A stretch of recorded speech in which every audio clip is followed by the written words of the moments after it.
madaxweynaha Soomaaliland Muuse Biixi Cabdi labadii sanadood bilooyin ayaa ugu dhiman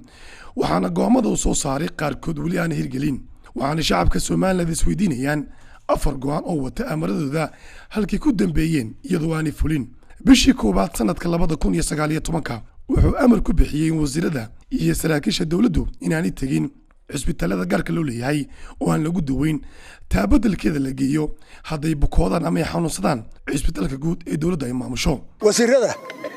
ama baasaboorka dhakhtarkiina ugu horeeya Ingiriis oo baa waxaan ku amray markay bukoodaan halkaas la dhigay goorta waysa goorta madaxweynuhu marka xarso waa la cararaya dadka la dooyo dadku ma aaminayeen waxaanu dano iska bilowna hadaynu isaamin weyna meel qoraysa hadduu askariga Finland ma carray marka xanuunsada no halka lagu qaraya laakiin maamo ka bacdi madaxweyne Biixi waxa cisbitaal gaar loo leeyahay ku booqday wasiirkiisa hore caafimaadka Soomaaliland Dr. Xasan Ismaaciil Yuusuf oo xanuun loo dhigay waxaana muddooyinkii ugu dambeeyay soo badanayay wasiiro agaasimayaal iyo saraakiil dawladda oo dhaqaatiir dibadda loo dirayo si caafimaad ugu tagaan khaasatan wadamada Turkiga, Kenya, Ethiopia iyo Yurub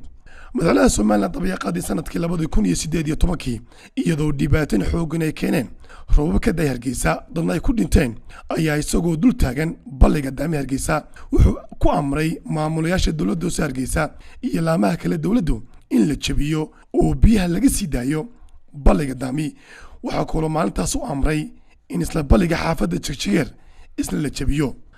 waxaan farayaa cirku waa tusay balliga inuu buuxa inaan biyo magaalada ku jabin ee biyaha florka ah la furo dadka deganna sidii meel loo geyn lahaa iyagana khatarta looga badbaadin lahaa kuwa kale looga badbaadin lahaa qabataa qorshayaashiina kale ee magaalada iyo waxa qabanaysan idinka leh waa hawshiina waydi sugaysaa qorshaha fog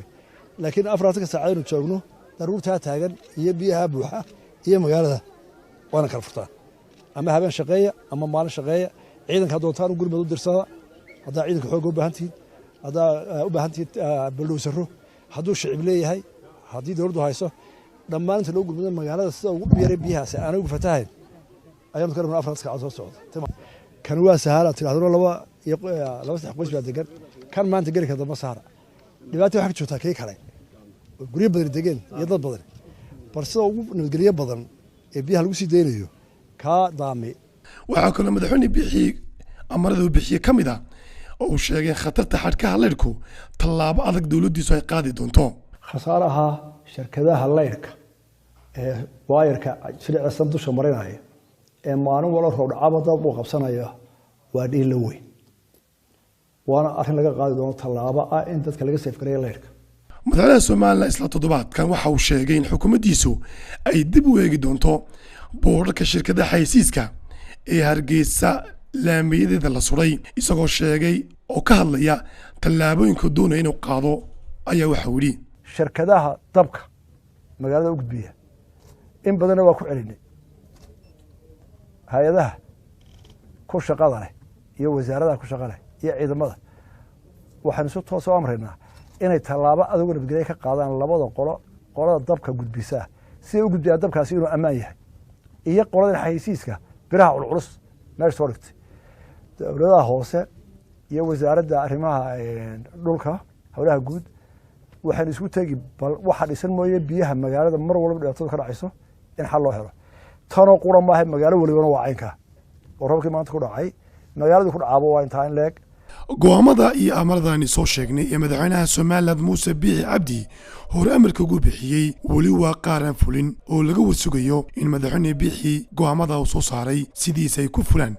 Xamse Cali Bulbul Saab TV Hargeysa adeega cusub ee shirkadda Dahabshiil iyo Idahab casriyeynta hanaanka cusub ee xawilaadda Dahabshiil haddaba macmil adeegan cusub ee casriga ahi waxa uu ku sahlayaa in adigoo jooga gurigaaga hoose goobtaada shaqo aad lacag ugu xawishid asxaabtaada iyo ehelkaaga jooga daafaha dunida